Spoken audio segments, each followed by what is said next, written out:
Hallo und herzlich willkommen zu einem neuen Video von mir.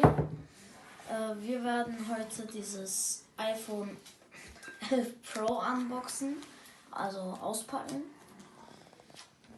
Ja, ich denke, es wird sehr gut. Und dann gebe ich noch mein Feedback dazu ab.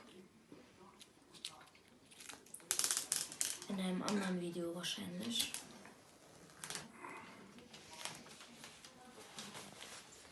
Also, ich habe das gerade abgezogen.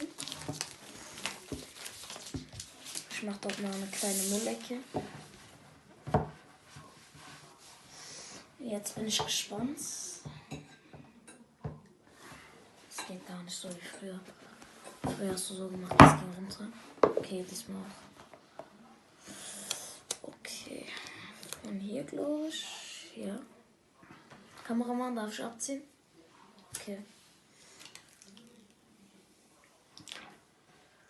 Uff. Von vorne ähnelt das ein bisschen Samsung oder Huawei. Müllecke. Design bei Apple in Kalifornien. Dieses Video wird auch ein sehr kurzes. Da ist dieses Fast Charging Ding, glaube ich. Ja, das mache ich mal nicht auf. Ich weiß nicht, sonst zerkratzt das. Da sind die Kopfhörer.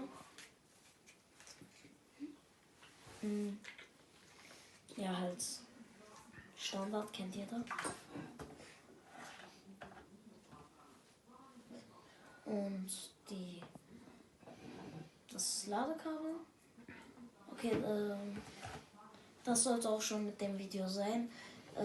Abonniert mich, aktiviert die Glocke und liked dieses Video. Ciao.